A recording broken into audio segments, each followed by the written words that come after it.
മർക്കോസിന്റെ സുവിശേഷ പഠന പരമ്പരയിലേക്ക് ഏവർക്കും സ്വാഗതം. സൂം പ്ലാറ്റ്ഫോമിലൂടെയും യൂട്യൂബ് മീഡിയ വഴിയും ഫേസ്ബുക്ക്, ഇൻസ്റ്റഗ്രാം തുടങ്ങിയ ലിങ്ക്സ് വഴിയും ജോയിൻ ചെയ്തിരിക്കുന്ന എല്ലാ സ്നേഹിതർക്കും കർത്താവായ യേശുക്രിസ്തുവിന്റെ നാമത്തിൽ ഈ പഠന ക്ലാസ്സിലേക്ക് കൃത്യമായ സ്വാഗതം നൽകുകയാണ്. മർക്കോസിന്റെ സുവിശേഷം നാം പഠിച്ചുകൊണ്ടിരിക്കുന്നു. അതിന്റെ 24ാമത്തെ ക്ലാസ് ആണ് ഇന്ന്. ദൈവവചനത്തിന് വലിയ പ്രാധാന്യം ഉണ്ടെന്ന് നമുക്കറിയാം. 1-ാം സങ്കീർത്തനം ആദ്യത്തെ ചില വചനങ്ങൾ വായിക്കുമ്പോൾ, യഹോവയുടെ വചനം രാവും പകലും ധ്യാനിക്കുന്നവൻ അനുഗ്രഹീതനാകുന്നു. അവൻ വാടിപ്പോകാത്ത ആറ്റരികത്ത് നട്ടിരിക്കുന്ന ഒരു വൃക്ഷം പോലെ ഫലം പുറപ്പെടുവിക്കുന്ന ഒരു അനുഗ്രഹീതമായ അവസ്ഥയിലായിരിക്കും എന്ന് നാം വായിക്കുന്നുവല്ലോ. കൂടാതെ യോഹന്നാന്റെ സുവിശേഷം 8-ാം അധ്യായത്തിലും യേശു പറയുന്നത്, നിങ്ങൾ എന്റെ വചനത്തിൽ നിലനിൽക്കുന്നുവെങ്കിൽ നിങ്ങൾ എന്റെ ശിഷ്യന്മാരായി തീരും. നിങ്ങൾ സത്യം അറിയും, സത്യം നിങ്ങളെ സ്വതന്ത്രരാക്കും എന്നാണ് കർത്താവായ യേശു പ്രസ്താവിച്ചത്. ഈ വചനങ്ങളൊക്കെ നമ്മുടെ മനസ്സിലിരിക്കട്ടെ. നാം കേൾക്കുന്ന ദൈവവചനം, ഇന്ന് പഠിക്കുന്ന ഈ ഭാഗങ്ങൾ നമ്മെ ദൈവരാജ്യത്തിലേക്കും നിത്യതയിലേക്കും ഒരുക്കുന്ന വചനങ്ങളായി നമുക്ക് സ്വീകരിക്കാം. ഇന്നത്തെ പഠനത്തിന് ആധാരമായി മർക്കോസിന്റെ സുവിശേഷം 15-ാം അധ്യായം 1 മുതൽ 41 വരെയുള്ള വചനങ്ങളാണ് നാം ചിന്തിക്കാൻ പോകുന്നത്. അത് 3 ഭാഗങ്ങളായി തിരിച്ച് നാം ഇന്ന് പഠിക്കാൻ പോകുന്നു. ഇന്നത്തെ പഠന ഭാഗത്തിൽ പരമാവധി സംഭവങ്ങളാണ്, യേശുവിന്റെ ക്രൂശീകരണം സംബന്ധിച്ച സംഭവങ്ങളാണ് നാം പഠിക്കാൻ പോകുന്നത്. പ്രത്യേകമായ പഠിപ്പിക്കലുകളോ ഉപദേശങ്ങളോ ഒന്നും അവിടെ ഇല്ല എങ്കിലും നമ്മുടെ കർത്താവിന്റെ ക്രൂശീകരണവും അത് സംബന്ധിച്ച കാര്യങ്ങൾ നാം പഠിക്കുമ്പോൾ വളരെ വലിയ ആത്മീയ സത്യങ്ങൾ നമുക്ക് വെളിപ്പെട്ടു വരും. ആ സത്യങ്ങൾ നമ്മുടെ ജീവിതത്തിന്റെ രൂപാന്തരത്തിന് കാരണമാവുകയും ചെയ്യും എന്നുള്ളതിൽ യാതൊരു സംശയവുമില്ല. 1-ാം ഭാഗം 1 മുതൽ 15 വരെയുള്ള വചനങ്ങളാണ്. കർത്താവായ യേശുക്രിസ്തു റോമൻ ഗവർണറായ പീലാത്തോസിന്റെ മുൻപിൽ ആനയിക്കപ്പെടുന്നു. അതാണ് 1-ാം ഭാഗത്തിലുള്ളത്. അതിന്റെ 1 മുതൽ 5 വരെയുള്ള വചനങ്ങൾ നമുക്ക് ശ്രദ്ധിക്കാം. യഹൂദ മത മേധാവികളുടെ കൗൺസിൽ അഥവാ സന്നിദ്രീൻ സംഘത്തിൽ യേശുവിനെ അവർ വിശദമായി വിസ്തരിച്ചു. കള്ളസാക്ഷികളെ നിർത്തി യേശുവിനെതിരായി കള്ളസാക്ഷികൾ വന്ന് സാക്ഷ്യങ്ങൾ പറഞ്ഞു. അവരുടെ ലക്ഷ്യം യേശുവിനെ ദൈവദൂഷണത്തിന് കുറ്റക്കാരനായി പിടിക്കുക എന്നുള്ളതായിരുന്നു. അത് അവർ ഏറെക്കുറെ സാധിക്കുകയും ചെയ്തു. അങ്ങനെ അവിടെയുള്ള വിസ്താരത്തിന് ശേഷം അവർ യേശുവിനെ പീലാത്തോസിന്റെ അരമനയിലേക്ക് കൊണ്ടുപോവുകയാണ്. അതാണ് ഈ വചനത്തിൽ നാം കാണുന്നത്. 1-ാം വാക്യം ശ്രദ്ധിക്കുക. ഉടനെ ആദ്യകാലത്ത് തന്നെ മഹാപുരോഹിതന്മാരും മൂപ്പന്മാരും ശാസ്ത്രിമാരുമായി ന്യായാധിപ സംഘം ഒക്കെയും, അതായത് സന്നിദ്രീൻ സംഘം, കൂടി ആലോചിച്ചു യേശുവിനെ കെട്ടി കൊണ്ടുപോയി പീലാത്തോസിനെ ഏൽപ്പിച്ചു. എന്തുകൊണ്ടാണ് യേശുവിനെ ഇവർ തന്നെ ന്യായം വിധിച്ച് ക്രൂശിക്കുവാൻ ഒരുങ്ങാതെ പീലാത്തോസിനെ ഏൽപ്പിച്ചത് എന്ന് ചോദിച്ചാൽ, ഇവർക്ക് യഹൂദ മത മേധാവികൾക്ക് ഒരുവരെ വധശിക്ഷയ്ക്ക് വിധിക്കുവാനുള്ള അധികാരമുണ്ടായിരുന്നില്ല. അത് റോമൻ സർക്കാർ അവർക്ക് കൊടുത്തിരുന്നില്ല. എന്നാൽ ഇവരെ സംബന്ധിച്ച് യേശു അവർക്കൊരു വലിയ ഭീഷണിയായിരുന്നു. യേശു ഒരു രാജ്യം സ്ഥാപിക്കും, രാജാവാകും എന്നൊക്കെയും അവർക്ക് ഭയമുണ്ടായിരുന്നു. ഈ യേശുവിനെ പിടിച്ച് അയാളെ വളരെ നിന്ദ്യമായ ശാപയോഗ്യമായ ഒരു മരണത്തിന് വിധേയനാക്കണമെന്നാണ് അവർ ആഗ്രഹിച്ചത്. അവരുടെ ന്യായപ്രമാണത്തിൽ പറയുന്ന ആ ഭാഗം കൂടെ നോക്കാം. ആവർത്തന പുസ്തകം 21-ാം അധ്യായം 22, 23 വചനങ്ങൾ നോക്കുക. Deuteronomy 21 verses 22 and 23. ഒരുത്തൻ മരണയോഗ്യമായ ഒരു പാപം ചെയ്തിട്ട് അവനെ കൊന്ന ഒരു മരത്തിൽ തൂക്കിയാൽ അവന്റെ ശവം മരത്തിന്മേൽ രാത്രി മുഴുവനും ഇരിക്കരുത്. അന്ന് തന്നെ അത് കുഴിച്ചിടണം. തൂങ്ങി മരിച്ചവൻ ദൈവസന്നിധിയിൽ ശാപഗ്രസ്തൻ ആകുന്നു. ഇതാണ് പഴയ നിയമത്തിൽ മരത്തിന്മേൽ തൂങ്ങി മരിക്കുന്നവരെ കുറിച്ച് പറയുന്നത്. അവൻ ശാപഗ്രസ്തനാണ്. യേശുവിനെ കുരിശിൽ തറച്ച് കൊല്ലുമ്പോൾ അവൻ ശാപഗ്രസ്തനായ ഒരു വ്യക്തിയായി തീരുകയും ആ രീതിയിലുള്ള ഒരു മരണത്തിലേക്ക് വരികയും ചെയ്യും. അതുകൊണ്ട് യേശുവിന്റെ ആ ഒരു മരണം ആണ് യഹൂദന്മാർ ആഗ്രഹിച്ചു. അതുകൊണ്ടാണ് പീലാത്തോസിനെ കേൾപ്പിച്ചത്. അദ്ദേഹത്തിന് മാത്രമേ മരണശിക്ഷ വിധിക്കുവാനുള്ള അധികാരം അക്കാലത്ത് ഉണ്ടായി. നമുക്ക് 2 മുതൽ 5 വരെയുള്ള വചനങ്ങൾ വീണ്ടും നോക്കാം. പീലാത്തോസ് യേശുവിനോട്, നീ യഹൂദന്മാരുടെ രാജാവോ എന്ന് ചോദിച്ചത് ഞാനാകുന്നു എന്ന് അവൻ ഉത്തരം പറഞ്ഞു. പീലാത്തോസ് ചോദിച്ച എല്ലാ ചോദ്യങ്ങൾക്കും യേശു മറുപടി പറഞ്ഞില്ല. എന്നാൽ മറുപടി പറയേണ്ട സമയത്ത് യേശു മറുപടി പറയുന്നു. പറയേണ്ടാത്ത സമയത്ത്, മൗനമായിരിക്കേണ്ട സമയത്ത് യേശു മൗനമായിരിക്കും. ഈ കാര്യങ്ങൾ നാം തിരിച്ചറിയേണ്ടതാണ്. നമുക്കും ഇങ്ങനെയുള്ള പല സാഹചര്യങ്ങളും ഉണ്ടാകും. നീ യഹൂദന്മാരുടെ രാജാവാണോ എന്ന് ചോദിച്ചപ്പോൾ ഞാനാകുന്നു എന്ന് വളരെ വ്യക്തമായി യേശു മറുപടി കൊടുത്തു. എന്നാൽ മഹാപുരോഹിതന്മാർ യേശുവിനെ കുറ്റം ചുമത്താൻ ആരംഭിച്ചു. ആ സമയത്ത് യേശുവിനോട് പീലാത്തോസ് ചോദിക്കുകയാണ്, 4-ാം വചനം, നീ ഒരു ഉത്തരവും പറയുന്നില്ലയോ? ഇതാ അവർ നിന്നെ എന്തെല്ലാം കുറ്റം ചുമത്തുന്നു എന്ന് പറഞ്ഞു. യേശു പിന്നെയും ഉത്തരമൊന്നും പറയായികയാൽ പീലാത്തോസ് ആശ്ചര്യം. ഇത് ലോകത്തിന്റെ ഒരു വഴിയാണ്. ഒരുവനെതിരായി മറ്റുള്ളവർ കുറ്റങ്ങൾ ആരോപിക്കുമ്പോൾ, ദോഷങ്ങൾ ആരോപിക്കുമ്പോൾ സ്വയം ന്യായീകരിക്കുവാനായിട്ട് വായി തുറന്ന് സംസാരിക്കുകയും ഒക്കെ ചെയ്യുന്ന ലോകത്തിന്റെ ഒരു തത്വം.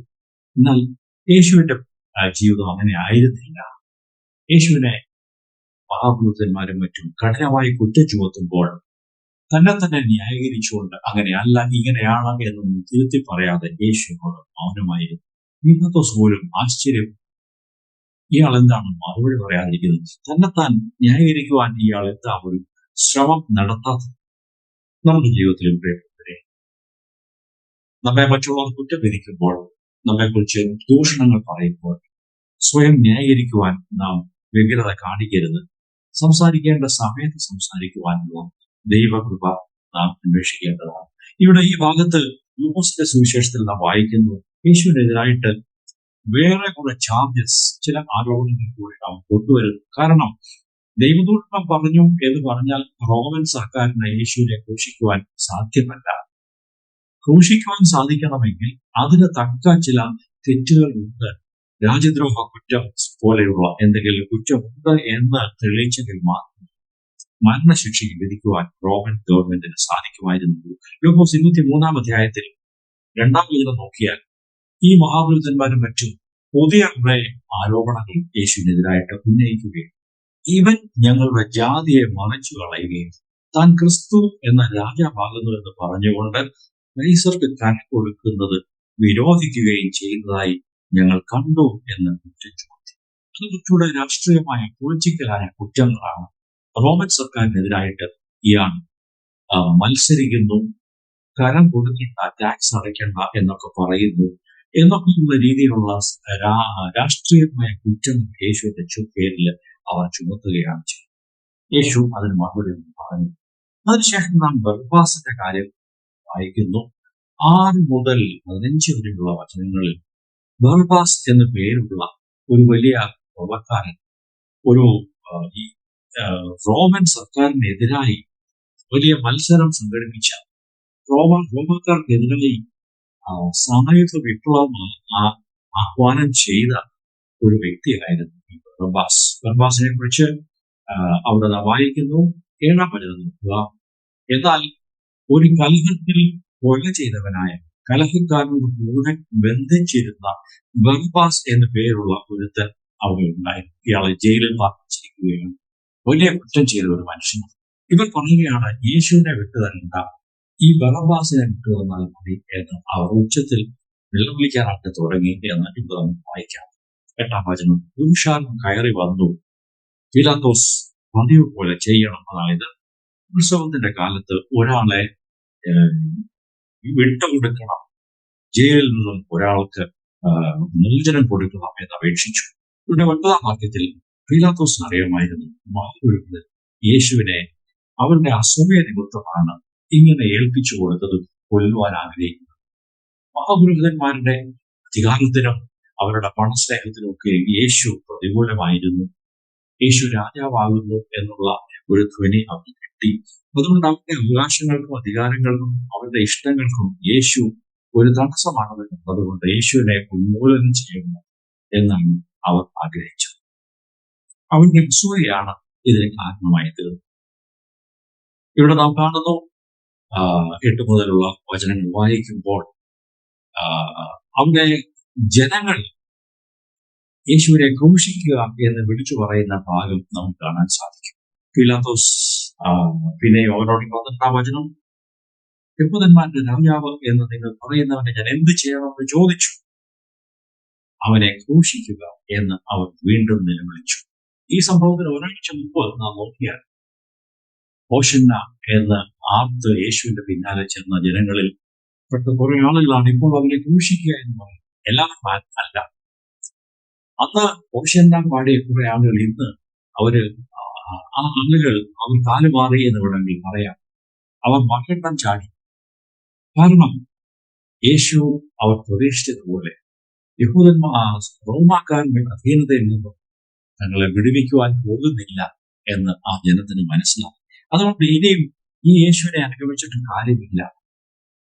മത മേലധ്യക്ഷന്മാർ പറയുന്നത് പോലെ അങ്ങ് ചെയ്യാൻ അവർ മനസ്സ് വെച്ചു. അങ്ങനെയാണ് യേശുവിനെ ക്രൂശിക്കുവാനായിട്ട് അവർ നിലവിളിച്ചു പറയുന്നത്. പീലാത്തോസ് അവരോട് 14 അവനെന്ത് ദോഷം ചെയ്തു എന്ന് പറഞ്ഞപ്പോൾ അവനെ ക്രൂശിക്കാം എന്ന് അധികമായിട്ട് നിലവിളിച്ചു. പീലാത്തോസ് പുരുഷാന്തര തൃപ്തി വരുത്തുവാൻ ഇച്ഛിച്ചു. ബർബ്ബാസിനെ അവർ വിട്ടുകൊടുത്തു. യേശുവിനെ ചമ്മട്ടിയോട് അടുപ്പിച്ച് ക്രൂശിപ്പാൻ ഏൽപ്പിച്ചു. പീലാത്തോസ് തന്റെ കരിയറിൽ, തന്റെ ജോലിയിൽ, തന്റെ തൊഴിലിൽ, തന്റെ അധികാരത്തിൽ വളരുവാനും പ്രൊമോഷൻ കിട്ടുവാൻ ആഗ്രഹിച്ചു. അതുകൊണ്ട് യേശുവിനെ തന്റെ സ്നേഹിതനായി കാണുവാൻ പീലാത്തോസ് ആഗ്രഹിച്ചില്ല എന്നവിടെ കാണാൻ സാധിക്കും. യേശുവിനെ ജനങ്ങൾ മുഴുവൻ തള്ളിപ്പറഞ്ഞു. ആ കാലത്ത് ക്രൂശിക്കപ്പെടുക എന്നുള്ളത് വളരെ നിന്ദ്യമായ ഒരു അന്ത്യമായി. എല്ലാവർക്കും ക്രൂശീകരണം നൽകുമായിരുന്നില്ല. റോമക്കാരുടെ നിയമം അനുസരിച്ച് അടിമകളെ ക്രൂശിക്കാൻ പറ്റും. അവരുടെ പേരിൽ കുറ്റം കണ്ടെത്തിയ രാജ്യദ്രോഹം കുറ്റം കണ്ടാൽ അടിമകളായിരിക്കുന്നവരെ ക്രൂശിക്കാൻ സാധിക്കും. പിന്നീട് റോമൻ സിറ്റിസൺഷിപ്പ് ഇല്ലാത്തവർക്ക്, റോമൻ പൗരന്മാരല്ലാത്തവരെ ക്രൂശിക്കുവാൻ അവർക്ക് അധികാരമുണ്ടായിരുന്നു. ഈ 2 തരക്കാരെയാണ് സാധാരണ അവർ ക്രൂശിച്ചിരുന്നത്. ഇവിടെ യേശു ഒരു റോമൻ സിറ്റിസൺ അല്ല, റോമൻ പൗരനാണ്. അതുകൊണ്ട് യേശുവിനെ ക്രൂശിക്കുന്നതിന് അവർക്ക് തടസ്സം കൊണ്ടുവരുന്നു. പീലാത്തോസിനെ കുറിച്ച് കാണുന്ന കാര്യം നാം ശ്രദ്ധിക്കണമേ. അവിടെ 14 വാക്യത്തിൽ അവനിൽ കുറ്റം ഒന്നും പീലാത്തോസ് കണ്ടില്ല. അവൻ എന്ത് ദോഷം ചെയ്തു എന്ന് പറഞ്ഞപ്പോൾ അവർക്കൊന്നും പറയാനായിട്ട് അവനെ ക്രൂശിക്കുക എന്ന് ഒച്ചവയ്ക്കുകയാണ് അവർ ചെയ്യുന്നത്. ഇവിടെ പീലാത്തോസിനെ കുറിച്ച് നോക്കുമ്പോൾ അയാൾ മനുഷ്യരെ പ്രസാദിപ്പിക്കുവാൻ ആഗ്രഹിച്ചു. അതുകൊണ്ടാണ് യേശുവിനെ ക്രൂശിക്കുവാനായിട്ട് ഏൽപ്പിച്ചു കൊടുത്തത് എന്ന് കാണാൻ സാധിക്കും. യോഹന്നാന്റെ സുവിശേഷം 19-ാം അധ്യായം 12-ാം വചനം നോക്കുക.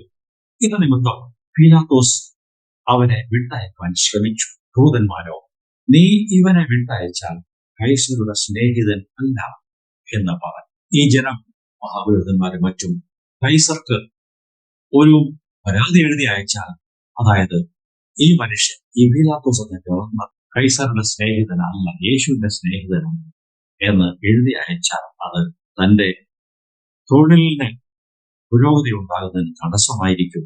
അങ്ങനെയുള്ള ഒരു രാഷ്ട്രീയമായ സമ്മർദ്ദം വന്നതുകൊണ്ട് അവൻ യേശുവിനെ ദ്വേഷിച്ചു, യേശുവിനെ മരണത്തിന് വിധിച്ചു.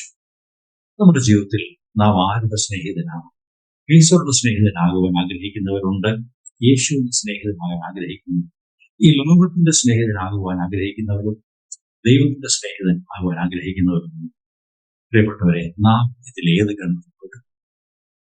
Are we the friends of Jesus or are we the friends of this world? നാം ആരുടെ സ്നേഹിതനാകുന്നു എന്നുള്ളത് ഇന്ന് രാത്രി നിർണയിച്ചുകൊണ്ട് മുമ്പോട്ട് പോകാം. മുമ്പോട്ടുള്ള വചനങ്ങൾ വായിക്കാം. 2-ാം ഭാഗം 14 മുതൽ 28 വരെയുള്ള വചനങ്ങളുണ്ട്. അവിടെ യേശുവിനെ അവർ വളരെ മോശമായി കൈകാര്യം ചെയ്യുന്നു, വളരെ അപമാനിക്കുന്നു, നിന്ദിക്കുന്നു, ഉപദ്രവിക്കുന്നു, അവനെ പരിഹസിക്കുന്നു. ഇതെല്ലാം കഴിഞ്ഞിട്ട് യേശുവിനെ കുരിശിൽ തറച്ച് കൊല്ലുന്നു. ആ കാര്യങ്ങളാണ് ഈ വചനങ്ങൾ വായിക്കുന്നത്. 16 മുതൽ 19 വരെ നോക്കിയാൽ യേശുവിനെ അപമാനിക്കുന്ന ഒരു സമയമായിരുന്നു. അത് റോമൻ പടയാളികൾ ചെയ്യുന്ന കാര്യമാണ്. അതിനെ മോക്കിംഗ് സെഷൻ എന്ന് വേണമെങ്കിൽ പറയാം. പരിഹസിക്കുന്ന ഒരു സമയം. പടയാളിയെ അവനെ ആസ്ഥാന മണ്ഡപത്തിനകത്ത് കൊണ്ടുപോയി പട്ടാളത്തെ എല്ലാം വിളിച്ചു. ഇത് റോമൻ പടയാളികളാണ് ചെയ്യുന്നത്. 17-ാം വചനം. അവനെ രക്താംബരം ധരിപ്പിച്ചു, മുള്ളുകൊണ്ട് ഒരു കിരീടം മെടഞ്ഞ് അവനെ ചൂണ്ടിച്ചു. യഹൂദന്മാരുടെ രാജാവെ, ജയ ജയ എന്ന് പറഞ്ഞ് വന്ദിച്ചു. കോൽ കൊണ്ട് അവന്റെ തലയിൽ അടിച്ചു, അവനെ തൂക്കി, മുട്ടുകുത്തി അവനെ നമസ്കരിച്ചു. ഇങ്ങനെ 6 കാര്യങ്ങളാണ് ഈ പടയാളികൾ ചെയ്തു. യേശുവിനെ അവർ അപമാനിക്കുകയും നിന്ദിക്കുകയും ചെയ്യുന്ന ആ സെഷനിൽ, ആ സമയത്ത് അവർ 3 കാര്യങ്ങൾ ചെയ്തു എന്ന് ഈ വചനങ്ങളിൽ നമുക്ക് കാണാൻ സാധിക്കും. ഒരു മനുഷ്യന് സഹിക്കാൻ കഴിയുന്ന ഏറ്റവും അതിന്റെ പരമാവധി കാര്യങ്ങൾ അവർ ചെയ്യുന്നുണ്ട്. അത് തുപ്പി, ഒരുപക്ഷെ നാം ആരും അങ്ങനെയുള്ള അനുഭവങ്ങൾ നമുക്ക് കേൾക്കുന്നത്. അവന്റെ മുമ്പിൽ മുട്ടുകുത്തി അവനെ പരിഹസിച്ചുകൊണ്ട് വണങ്ങി, അവന്റെ തലയിൽ മുൾക്കിരീടം വെച്ചു. എനിക്ക് നിങ്ങൾക്ക് വേണ്ടിയാണ് യേശു ഈ അപമാനം സഹിച്ചത് എന്ന് നമുക്ക് ചിന്തിക്കാം പ്രിയപ്പെട്ടവരെ. അതുകൊണ്ട് നന്ദിയുള്ളവരായി ദൈവം ക്രിസ്തുവിന്റെ മുമ്പാകെ, യേശുവിന്റെ മുമ്പാകെ നമ്മെ തന്നെ സമർപ്പിക്കാം. 20 മുതൽ 28 വരെയുള്ള വചനങ്ങൾ വായിക്കുമ്പോൾ ക്രൂശീകരണത്തിന്റെ കാര്യമാണ് അവിടെ വിശദമാക്കുന്നത്. യേശുവിനെ എങ്ങനെയാണ് കൊണ്ടുപോയി കുരിശിൽ തറച്ചപ്പോൾ 20-ാം വചനം മുതൽ നോക്കുക. അങ്ങനെ അവനെ പരിഹസിച്ച ശേഷം അവൻ രക്താംബരം നീക്കി സ്വന്തം വസ്ത്രം ധരിപ്പിച്ച് അവനെ ക്രൂശിപ്പാൻ കൊണ്ടുപോയി. അലക്സാണ്ടറിന്റെയും റൂഫോസിന്റെയും ഒപ്പനായി വയലിൽ നിന്ന് വരുന്ന കുറേനക്കാരനായ ശീമോനെ അവന്റെ ക്രൂശ് ചുമപ്പാൻ അവൻ നിർബന്ധിച്ചു. തലമുടിടം എന്ന അർത്ഥമുള്ള ഗോൽഗോഥ എന്ന സ്ഥലത്തേക്ക് അവനെ കൊണ്ടുപോയി. ഈ കാര്യങ്ങൾ നാം ധ്യാനപൂർവ്വം വായിക്കേണ്ടത് ആവശ്യമാണ്. അദ്ദേഹം, ഈ ശിമോൻ എന്ന് പറയുന്ന ആള്, കുറേന എന്ന് വെച്ചാൽ ആഫ്രിക്കയുടെ വടക്കൻ ഭാഗത്തുള്ള എത്യോപ്യ എന്ന രാജ്യത്തിലുള്ള, അവിടെ ജീവിച്ചിരുന്ന ഒരു യഹൂദ കുടുംബമാണ് ശീമോന്റേത്. അതാണ് കുറേനക്കാരനായ അല്ലെങ്കിൽ എത്യോപ്യക്കാരനായ ശീമോൻ എന്ന് പറയും. അദ്ദേഹം ഇങ്ങനെയാണ് ഈ സമയത്ത് യെരുശലേമിൽ വന്നെത്തിയത് എന്ന് ചോദിച്ചാൽ, യെരുശലേമിൽ പെസഹായുടെ ആഘോഷം, ഉത്സവം നടക്കുന്ന സമയത്ത് തീർത്ഥയാത്രയ്ക്ക് വേണ്ടി, പെസഹായുടെ തീർത്ഥയാത്രയ്ക്ക് വേണ്ടി യെരുശലേമിലേക്ക് വന്ന കുടുംബങ്ങളിൽ, വന്ന വ്യക്തികളിൽ ഒരാളായിരുന്നു കുറേനക്കാരനായ ഈ ശീമോൻ. അയാൾ യെരുശലേം പട്ടണത്തിലേക്ക് നടന്നു വന്നപ്പോൾ ആ സമയത്ത് അപ്രതീക്ഷിതമായി യേശുവിനെ ക്രൂശിക്കുന്ന ആ ഭാഗത്തൂടെ അദ്ദേഹം നടന്നുപോയി. റോമൻ പട്ടാളക്കാർ പെട്ടെന്ന് ആ മനുഷ്യനെ വിളിച്ചു നോക്കിയപ്പോൾ നല്ല ആരോഗ്യമുണ്ട്. യേശു ആണെങ്കിൽ കുരിശ് ചുമക്കുവാൻ തീരെ ആരോഗ്യമില്ല. ധാരാളം അടിയൊക്കെ ഏറ്റ് രക്തമൊഴുക്കി താൻ വളരെ വേച്ചു വീഴാൻ പോകുന്ന ഒരവസ്ഥയിലാണ് യേശു ആയിരിക്കുന്നത്. അതുകൊണ്ട് ഈ ഭാരമുള്ള കുരിശ് ചുമക്കുവാൻ യേശുവിന് ആരോഗ്യമില്ല. അതുകൊണ്ട് വഴിയിൽ കൂടെ വന്ന ഈ ശീമോനെ നിർബന്ധിച്ച് ഈ യേശുവിന്റെ കുരിശ് ചുമക്കുവാനായിട്ട് ഏൽപ്പിച്ചു. അതാ മനുഷ്യനെ സംബന്ധിച്ച്, ശീമോനെ സംബന്ധിച്ച് അദ്ദേഹത്തിന് ലഭിച്ച ഏറ്റവും വലിയ ഒരു ഭാഗ്യമായി. ഞാൻ നിങ്ങളും ദൈവകൃപയിലേക്ക് ഒരു രീതിയിൽ ഞാൻ ദൈവം നമ്മെ നിർബന്ധിച്ചു കൊണ്ടുവന്നു. നാം ഒക്കെയും ദൈവകൃപയ്ക്ക് എതിരായി വിലകി ഓടിയപ്പോൾ ദൈവം കരുണ തോന്നി നമ്മെ നിർബന്ധിച്ച് ഈ ദൈവകൃപയിലേക്കും സുവിശേഷത്തിലേക്കും നമ്മെ ദൈവം കൊണ്ടുവന്നതാണ്. അങ്ങനെ ഒരു അനുഗ്രഹമാണ് ഇവിടെ ഈ ശീമോന് ലഭിച്ചത്. അതിന്റെ ഫലമായി എന്തൊക്കെയോ സംഭവിച്ചു. ശീമോന്റെ കുടുംബം മുഴുവൻ യേശുവിൽ വിശ്വസിച്ചു. ശീമോന്റെ ഭാര്യയും തന്റെ 2 മക്കളും ഒക്കെ ക്രിസ്തുവിൽ വളരെ അനുഗ്രഹീതരായി തീർന്നു എന്ന് കാണാൻ സാധിക്കും. നമുക്ക് റോമാലേഖനം 16-ാം അധ്യായം 13-ാം വചനം നോക്കാം. റൂഫോസിനെ കുറിച്ച് ഇവിടെ പറയുന്നു, കർത്താവിൽ പ്രസിദ്ധനായ റൂഫോസിനെയും എനിക്കും അമ്മയായ അവന്റെ അമ്മയെയും വന്ദനം ചെയ്യുകയും. Salute Rufus, the chosen in the Lord. അങ്ങനെ പ്രാദേശിക സഭയിൽ, റോമിലെ സഭയിലായിരിക്കും ഇപ്പോൾ ഉള്ളത്. പ്രാദേശിക സഭയിൽ ഈ റൂഫോസ്, ശീമോന്റെ മകനായ റൂഫോസ്, വളരെ വിലപ്പെട്ട ഒരു ശുശ്രൂഷ ചെയ്യുന്ന, ഒരു മിനിസ്ട്രി ഉള്ള, ഒരു വളരെ കർത്താവിന് തിരഞ്ഞെടുക്കപ്പെട്ട ഒരു ദാസനായി അവിടെ ഉണ്ട്. അത് മുഖ്യമായ കാര്യമാണ്. ദൈവമക്കളെ, ക്രിസ്തുവിനെ അറിഞ്ഞതുകൊണ്ട് നമുക്ക് നഷ്ടമുണ്ടായി എന്ന് നാം ആരും ചിന്തിക്കരുത്. നാമും നമ്മുടെ തലമുറയും അനുഗ്രഹിക്കപ്പെടാനാണ്. ശിവന്റെ മകൻ റൂഫോസും അവന്റെ കുടുംബവും ഒക്കെയും അങ്ങനെ ക്രിസ്തുവിനാൽ അനുഗ്രഹിക്കപ്പെട്ടു. അവർ സഭയിൽ അനുഗ്രഹീതരായി തീർന്നു എന്ന് നമുക്ക് ചിന്തിക്കാൻ സാധിക്കും. 22-ാം വചനം നോക്കുക. ഗൊൽഗോഥ എന്ന മലയെക്കുറിച്ച് പറയുന്നത് എന്താണ്? അതിന്റെ അർത്ഥം, ആ മലയുടെ ദൂരം നോക്കിയാൽ ഒരു മനുഷ്യന്റെ തലയോട്ടിയുടെ ആകൃതിയിലാണ് ആ മല കാണാമായിരുന്നു. അതുകൊണ്ടാണ് ഗൊൽഗോഥ, തലയോടിടം എന്ന് ആ ചെറിയ കുന്നിന് പേരും. യേശുവിനെ ആ കുന്നിലേക്കാണ് ക്രൂശിക്കുവാൻ കൊണ്ടുപോകുന്നത്. അവിടെ ചെന്ന് യേശുവിന് കൈപ്പുള്ള വീഞ്ഞ് അവന് കൊടുത്തു. 23-ാം വചനം, അവന് വാങ്ങിയില്ല. പിന്നീട് സംഭവിച്ച കാര്യം, യേശുവിനെ ആ പടയാളികൾ ക്രൂശിച്ചു. ഈ റോമൻ പടയാളികൾക്ക് ഇത് പരിചയമുള്ള ഒരു കാര്യമാണ്. ഇതുപോലുള്ള കുറ്റവാളികളെ ഒക്കെയും കൊണ്ടുവന്ന് കുരിശിൽ തറച്ച് കൊല്ലുന്നത് അവരുടെ ഒരു പതിവായിരുന്നു. അവർക്ക് അറിയാം. അവരെന്ത് ചെയ്തു എന്ന് ചോദിച്ചാൽ, യേശുവിനെ കുരിശിൽ തറച്ച ശേഷം അവന്റെ വസ്ത്രം ഇന്നവന് ഇന്നത് കിട്ടണം എന്ന് ചീട്ടിട്ട് പകുതി ചെയ്തു.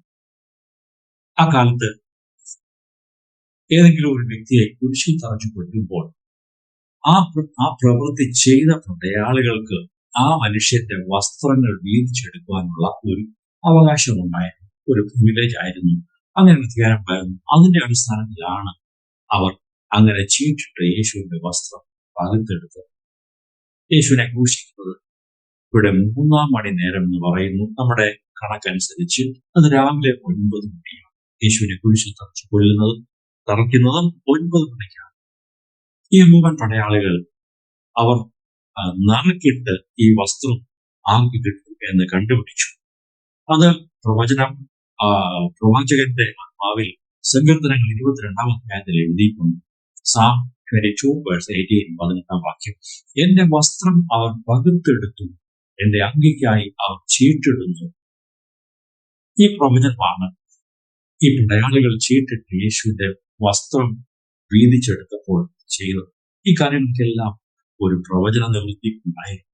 മാത്രമല്ല, നമുക്ക് കാണാൻ സാധിക്കും, ഈ ക്രൂശിക്കുവാൻ കൊണ്ടുപോകുന്ന ആളുകളെ വളരെ ദൂരം ഇങ്ങനെ നടത്തിയിട്ടാണ് ഒരു മലയിലോ മറ്റോ കൊണ്ടുപോയി കുരിശിൽ തറച്ച് കൊല്ലുന്നത്. ഇങ്ങനെയാണ് അവർ ചെയ്തിരുന്നത്. എന്തുകൊണ്ടാണ് വളരെ ദൂരം നടത്തിക്കൊണ്ടു പോകുന്നത് എന്ന് ചോദിച്ചാൽ, അത് റോമാക്കാരുടെ ഒരു രീതിയായിരുന്നു. അതായത് റോമൻ ഗവൺമെന്റിനെതിരായിട്ട് ആരെങ്കിലും വിഘടിക്കുകയോ മത്സരിക്കുകയോ പ്രശ്നമുണ്ടാക്കുകയോ രാജ്യദ്രോഹ കുറ്റം ചെയ്യുകയോ ചെയ്താൽ ഇങ്ങനെയുള്ള അന്ത്യമായിരിക്കും നിങ്ങൾക്ക് കിട്ടുന്നത് എന്നുള്ള ഒരു മുന്നറിയിപ്പ് പോലെയാണ് ഇത് ചെയ്തു വന്നത്. ഒരു വാണിംഗ് ആയിരുന്നു, ജനങ്ങൾക്കൊരു മുന്നറിയിപ്പായിരുന്നു. നിങ്ങൾ ആരും റോമൻ സർക്കാരിനെതിരായി വിരലിറക്കുവാൻ പാടില്ല എന്നുള്ള ഒരു മുന്നറിയിപ്പായിരുന്നു. 26-ാം വാക്യം നോക്കുക. യേശുവിനെ കുറിച്ച് ശേഷം തന്റെ മീതെ ഒരു ബോർഡ് എഴുതി വെച്ചു. 25-ാം വാക്യം 26, യഹൂദന്മാരുടെ രാജാവ് എന്നിങ്ങനെ അവന്റെ കുറ്റം മീതെ എഴുതിയിരുന്നു. യേശുവിനെ കുറിച്ച് കുറ്റമൊന്നും എഴുതാനുണ്ടായിരുന്നില്ല. അദ്ദേഹം എന്തെങ്കിലും ചെയ്തു എന്നോ ആരെങ്കിലും ദ്രോഹിച്ചെന്നോ കൊണ്ടുവന്നോ അടിച്ചെന്നോ ഒന്നുമില്ല. പക്ഷെ അവൻ യഹൂദന്മാരുടെ രാജാവ് എന്ന ഒരു വിശേഷണം മാത്രമേ എഴുതുവാൻ കഴിയൂ. യേശുവിന്റെ ജീവിതത്തിൽ താൻ ഒരു ക്രൈം ചെയ്തിട്ടില്ല, ഒരു കുറ്റവും ചെയ്തിരുന്നു. അത് പീലാത്തോസും പല പ്രാവശ്യം അത് ആവർത്തിച്ച് പ്രസ്താവിക്കുകയുണ്ടായി. 27-ാം വാക്യം, 2 കൊള്ളക്കാരെ യേശുവിന്റെ ഇടത്തും വലത്തുമായിട്ട് കുരിശിൽ തറച്ചു കൊന്നു എന്നിവിടെ കാണുന്നു. എന്നാൽ അത് അധർമ്മികളുടെ കൂടുതൽ അവനെ എണ്ണി എന്നുവ തിരുവഴുത്ത് നിവൃത്തിയാകുവാൻ ഇടയായി തീർന്നുവെന്ന് 28-ാം വചനത്തിൽ വായിക്കും. അത് യെശയ്യാവിന്റെ പുസ്തകം 53-ാം അധ്യായം അതിന്റെ 12-ാം വാക്യത്തിലാണ് അവനെ അധർമ്മികളുടെ കൂട്ടത്തിൽ എണ്ണി എന്ന് എഴുതിയിരിക്കും. ആ പ്രവചനം കൂടുതൽ നിവൃത്തിയാണ്. പല പ്രവചനങ്ങളും നിവൃത്തിയാവുകയാണ്. ഈ 2 ദൂതന്മാർ അവർ യേശുവിന്റെ വലത്തും ഇടത്തുമായി കുരിശിൽ തറച്ചു. അവർ രണ്ടുപേരും ആദ്യം യേശുവിനെ നിന്ദിച്ചും ദുഷിച്ചും സംസാരിച്ചു. എങ്കിലും യേശുവിന്റെ പ്രതികരണം കണ്ടപ്പോൾ അവൻ ഒരുവൻ മാനസാന്തരം. അവൻ തന്റെ സ്നേഹിതനോട് പറയുന്ന ഭാഗം നമുക്ക് കാണാൻ സാധിക്കും. ലൂക്കോസിന്റെ സുവിശേഷം 23-ാം അധ്യായം 39-ാം വചനം. മുഖ്യ ദുഷ്പ്രവൃത്തിക്കാരിൽ ഒരുത്തൻ, നീ ക്രിസ്തു അല്ലയോ, നിന്നെ തന്നെയും ഞങ്ങളെയും രക്ഷിക്കുക എന്ന് പറഞ്ഞ് അവനെ ദൂഷിച്ചു. മറ്റവനും അവനെ ശാസിച്ചു, സമശിക്ഷാവിധിയിൽ തന്നെ ആയിട്ടും നീ ദൈവത്തെ ഭയപ്പെടുന്നില്ലേ?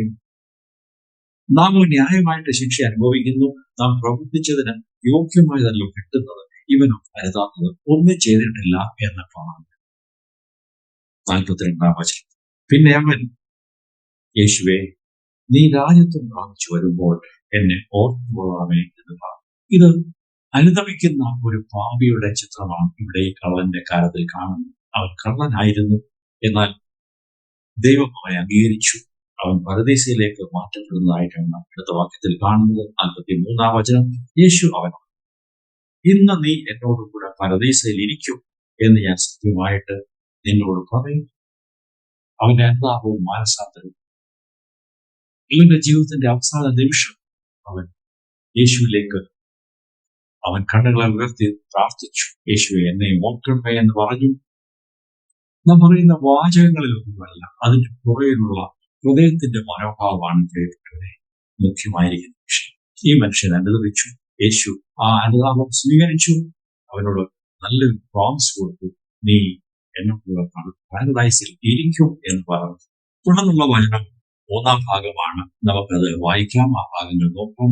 യേശുവിന് ലഭിച്ച വല്ലാത്ത മാനഹാനിയും ഉപദ്രവവും പരിഹാസവും ക്രൂശിൽ താൻ കിടക്കുമ്പോൾ ആളുകൾ അവനെ അപമാനിക്കുന്നു.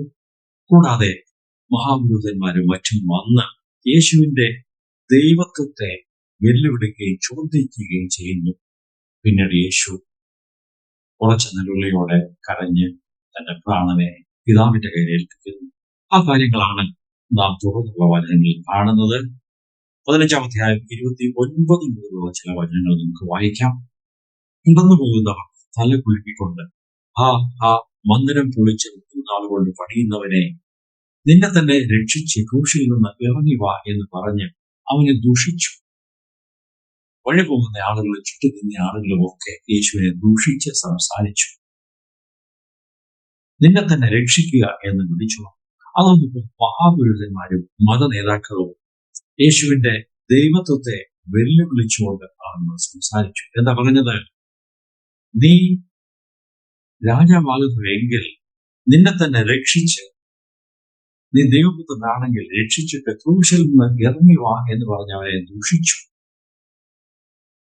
31-ാം വാക്യം, മഹാപുരോഹിതന്മാരും മൂപ്പന്മാരും അവനെ പരിഹസിച്ചു.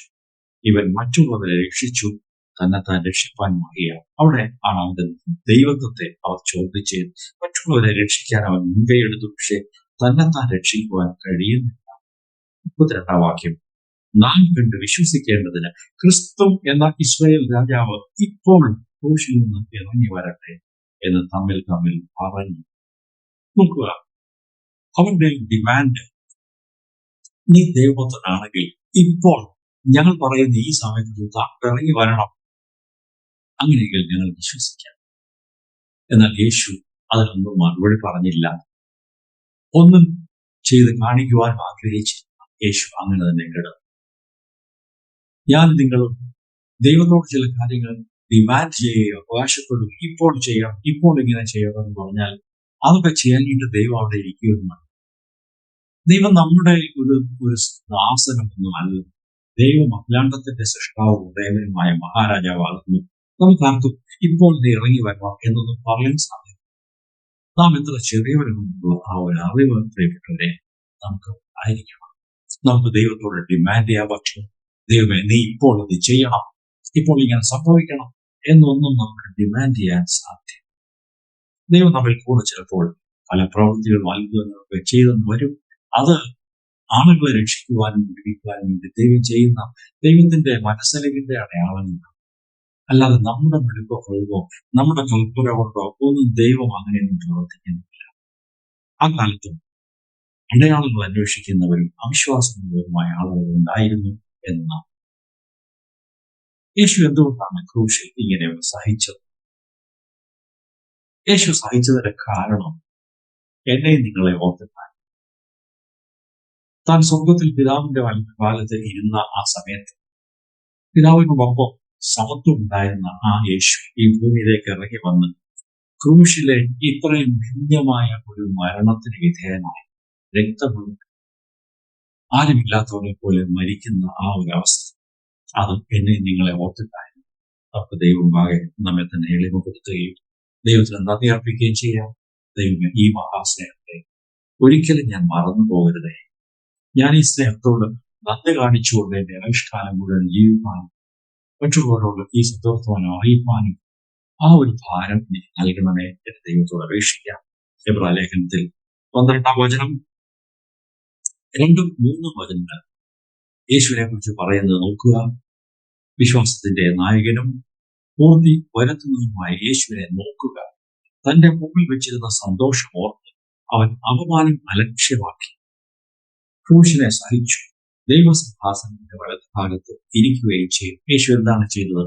തനിക്കെതിരായി അപമാനം വന്നപ്പോൾ, ദുഷികൾ വന്ന ഉപദ്രവങ്ങളും പീഡകളും അടിയും ഒക്കെ വന്നപ്പോൾ അതിനെയൊക്കെ സഹിച്ചു. അപമാനത്തെ സാരമില്ല എന്ന് വെച്ചു. ആരെങ്കിലും നമ്മെ അപമാനിച്ചാൽ നാം മുറിപ്പെടുമോ? നാം ഒഫൻഡായി റിയാക്ട് ചെയ്യുമോ? അങ്ങോട്ട് മറിച്ച് തിരിച്ചിട്ട് വർത്തമാനം പറയുമോ? ഈ കാര്യങ്ങളിൽ നമ്മൾ സ്വയത്തിന് മരിച്ച് ക്രിസ്തുവിനെ ജീവിക്കുന്നവരായിരിക്കാൻ ദൈവം നമ്മെ കുറിച്ച് ആഗ്രഹിക്കുന്നു. 3-ാം വചനം, നിങ്ങളുടെ ഉള്ളിൽ ക്ഷീണിച്ചു നിൽക്കാതിരിപ്പാൻ പാപികളാൽ തനിക്ക് നേരിട്ട ഇങ്ങനെയുള്ള വിരോധം സഹിച്ചവനെ ധ്യാനിച്ചു. പാപികളായ മനുഷ്യരുടെ ആ വിരോധവും ഉപദ്രവവും താൻ സഹിച്ചു. എന്നെയും നിങ്ങളെ ഓർത്തിട്ടായിരുന്നു. നമുക്ക് ദൈവം ഭാഗം ദൈവങ്ങളെ നന്ദിയോടെ താഴ്ത്തി ദൈവത്തിന് സ്തോത്രവും നന്ദിയും അർപ്പിക്കാം. യേശുവിന്റെ ക്രൂശീകരണത്തിന് അതിനോടനുബന്ധിച്ച് സംഭവിച്ച കാര്യങ്ങളാണ് 33 മുതൽ 37 വരെ നാം വായിക്കുന്നത്. ആ സംഭവങ്ങൾ കൂടെ വായിച്ചു മുമ്പോട്ട് പോകാം. 6 മണി നേരമായപ്പോൾ, അതായത് ഉച്ചയ്ക്ക് 12 മണി, അതാണ് 6-ാം മണി നേരം എന്ന് ആ കാലത്ത് പറഞ്ഞിരുന്ന സമയം. 6-ാം മണി നേരമായപ്പോൾ 9-ാം മണി നേരത്തോളം ദേശത്തെല്ലാം ഇരുട്ടുണ്ടായി. അതായത് ഉച്ചയ്ക്ക് 12 മണി മുതൽ 3 മണി വരെ ഉള്ള 3 മണിക്കൂറുകൾ യേശു ക്രൂശിൽ കിടന്ന് മരിക്കുവാൻ തുടങ്ങുന്ന ആ സമയത്ത് ആ 3 മണിക്കൂറുകൾ ദേശത്തെല്ലാം ഇരുട്ട് വ്യാപിച്ചു. 9-ാം മണി നേരത്ത്, അതായത് ഉച്ച കഴിഞ്ഞ് 3 മണിക്ക് യേശു, എന്റെ ദൈവമേ, എന്റെ ദൈവമേ, നീ എന്നെ കൈവിട്ടത് എന്ത് എന്നർത്ഥമുള്ള എലോഹി എലോഹി ലമാ ശബക്താനി എന്ന് അത്യുച്ചത്തിൽ നിലവിളിച്ചു. തനികൻ എന്നവർ ചിലർ കേട്ടിട്ട് അവൻ ഏലിയാവിനെ വിളിക്കുന്നു എന്ന് പറഞ്ഞു. ഒരുത്തൻ ഓടി ഒരു സ്പോങ്ങിൽ ഒളിച്ച വീഞ്ഞ് നിറച്ച് ഒരു ഓണക്കോലിന്മേലാക്കി, നിൽപ്പീൻ, ഏലിയാവ് ഇവനെ ഇറക്കുവാൻ വരുമോ എന്ന് നമുക്ക് കാണാമെന്ന് പറഞ്ഞ് അവനെ കുടിപ്പാൻ പോയി. യേശു ഉറക്ക നിലവിളിച്ചിട്ട് പ്രാണനെ വിട്ടു. വളരെ സംഭവവിപുലമായ കാര്യങ്ങളാണ് നമ്മൾ വായിച്ചത്. യേശുവിന്റെ ക്രൂശീകരണം അരാമ്യ ഭാഷയിൽ ഏലി ഏലി ലമാ ശബക്താനി എന്ന് യേശു നിലവിളിച്ചു പറഞ്ഞു. അതിന്റെ അർത്ഥം, എന്റെ ദൈവമേ, എന്റെ ദൈവമേ, നീ എന്നെ കൈവിട്ടത് എന്ത് എന്നാണ്. എന്റെ പിതാവേ എന്നായിരുന്നു യേശു അതുവരെ വിളിച്ചിരുന്നത്. എന്നാൽ ഇപ്പോൾ ഈ 3 മണിക്കൂർ സമയം അത് വലിയ ആഗണിയുടെയും വേദനയുടെയും സമയം. പിതാവ് പുത്രനെ കൈവിട്ട ഒരു സമയമാണ്. കാരണം സകല ലോകത്തിന്റെയും വിലാടത്തിന്റെയും സകല മാനവജാതിയുടെയും പാപം മുഴുവൻ യേശുവിന്റെ മേൽ ചുമത്തി കെട്ടിവെച്ച ഒരു സമയമായിരുന്നു. അതുകൊണ്ടാണ് യേശുവിനെ ദൈവം പാപമാക്കി എന്ന് നാം ലേഖനത്തിൽ വായിക്കുന്നു. പാപം അറിയാത്തവനെ ദൈവം നമുക്ക് വേണ്ടി പാപം ആക്കി. He was made sin. അവൻ പാപം വഹിക്കുന്ന ഒരു പാപയാഗമായി തീർന്നു എന്ന് നമുക്ക് പറയാൻ സാധിക്കും. അതുകൊണ്ട് ഈ പാപത്തെ നോക്കുവാൻ പിതാവ് വിസമ്മതിച്ച് മുഖം തിരിച്ചു. ആ 3 മണിക്കൂർ നേരത്തെ വ്യഥ, പിതാവിന്റെ സാന്നിധ്യത്തിൽ എനിക്ക് നഷ്ടപ്പെടുന്ന സമയം, അതിനെക്കുറിച്ചാണ് യേശു പറഞ്ഞ, പിതാവെ കഴിയുമെങ്കിൽ ഈ മണിക്കൂർ മാറ്റിത്തരണമേ, ഈ നാഴികയിൽ നിന്ന് രക്ഷിക്കണമേ എന്ന് പറഞ്ഞു. അല്ലെങ്കിൽ ഈ പാനപാത്രം മാറ്റിത്തരണമേ. ആ പിതാവിൽ നിന്നുള്ള ആ അകൽച്ച, പിതാവിൽ നിന്ന് മാറി നിൽക്കുന്ന അവസ്ഥ യേശു ചിന്തിക്കുവാൻ മനസ്സിലായി. അതുകൊണ്ടാണ് അങ്ങനെ വിളിച്ചു പറഞ്ഞത്. അത് സങ്കീർത്തനങ്ങൾ 22-ാം അധ്യായത്തിൽ നിന്നാണ് അത് എടുത്തിട്ടുള്ളത്. 22-ാം അധ്യായം 1-2 വചനങ്ങൾ വായിച്ചാൽ അതോടെ കാണാൻ സാധിക്കും. എന്റെ ദൈവമേ, എന്റെ ദൈവമേ, നീ എന്നെ കൈവിട്ടത് എന്ന്. പിതാവേ എന്ന് വിളിക്കുവാൻ കഴിയാത്ത ഒരു സമയം. അതുകൊണ്ടാണ് എന്റെ ദൈവമേ എന്ന് യേശു വിളിക്കും. പിതാവ് മുഖം തിരിച്ച സമയം. നമ്മുടെ ജീവിതത്തിലും സങ്കടങ്ങളും വേദനകളും പ്രയാസങ്ങളും നിരാശകളും ചിലപ്പോൾ സംഭവിക്കാം. ദൈവം കൈവിട്ടോ എന്ന് ചിന്തിക്കുന്ന സങ്കടകരമായ അവസ്ഥകളിൽ ഉണ്ടാകും. പക്ഷേ നിരാശപ്പെട്ടു പോകരുത്. ദൈവം നമ്മെ കൈവിട്ടിട്ടില്ല. അവൻ നമ്മെ അണച്ച് ചേർത്ത് നമ്മെ ആശ്വസിപ്പിക്കുന്നവനാണ്. യേശുവിന്റെ ജീവിതത്തിൽ ഈ കടന്നുപോയ വേദനകൾ ഒരു മനുഷ്യന് വിവരിക്കാൻ കഴിയുന്നതിനപ്പുറത്താണ്. അവൻ നമ്മുടെ പാപങ്ങളെ വഹിക്കുന്ന, നമ്മുടെ പാപങ്ങളെ ചുമക്കുന്നതിനായി മാറി എന്ന് നമുക്ക് സാധിക്കും. ആളുകൾ യേശുവിനെ തെറ്റിദ്ധരിച്ചു. ഒരു കുറ്റക്കാരൻ, കൊലപാതകൻ എന്നൊക്കെ ആളുകൾ ചിന്തിച്ച സമയമായിരുന്നു.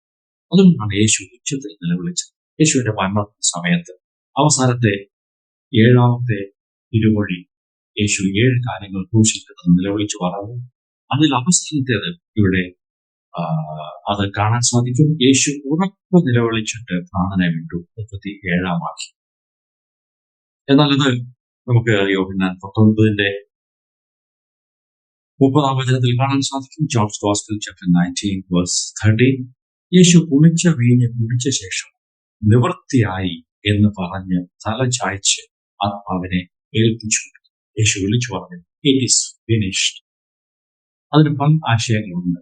പിതാവേ, എന്നെ ഏൽപ്പിച്ച മാനവജാതിക്ക് വേണ്ടിയുള്ള രക്ഷാകരമായ പ്രവൃത്തി ഞാൻ പൂർത്തിയാക്കി.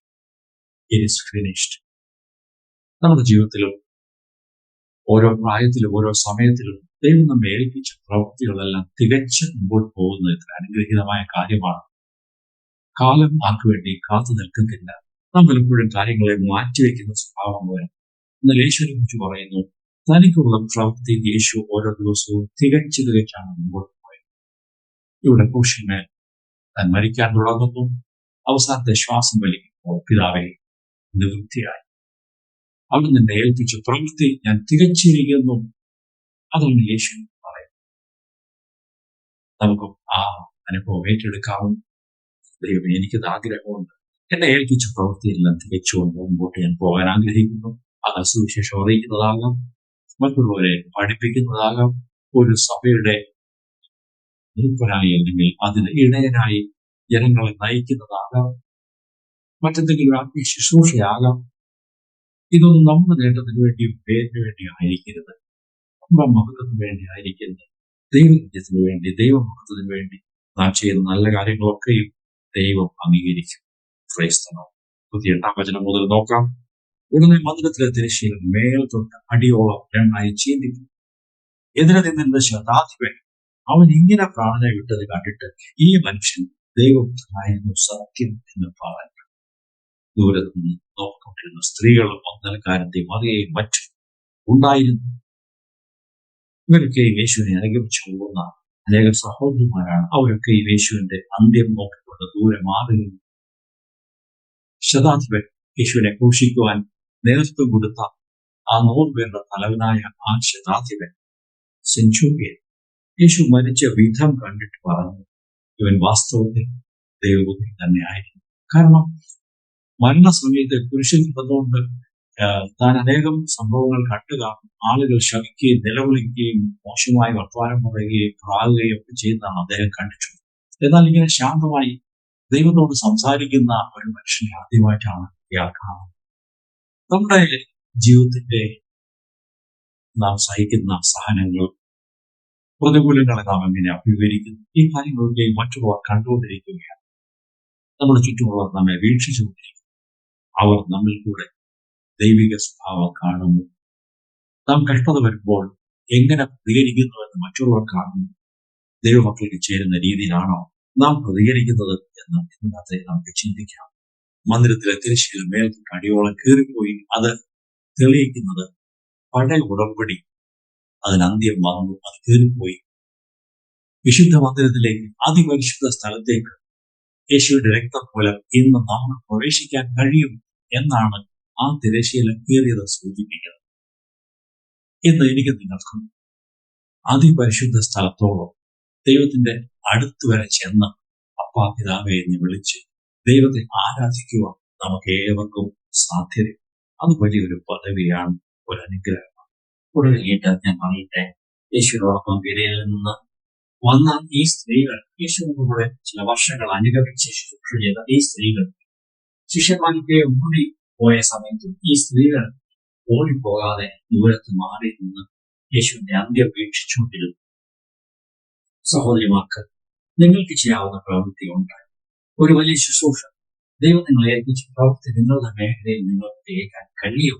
അത് സുവിശേഷം നയിക്കുന്നതോ, പ്രാർത്ഥിക്കുന്നതോ, മക്കളെ വളർത്തുന്നതോ, കർത്താവിന്റെ വേലയിൽ സപ്പോർട്ട് ചെയ്തുകൊണ്ട് ചെയ്യുന്ന അനേക പ്രവൃത്തികൾ നിങ്ങൾക്ക് ചെയ്യാനായിട്ട് സാധിക്കും.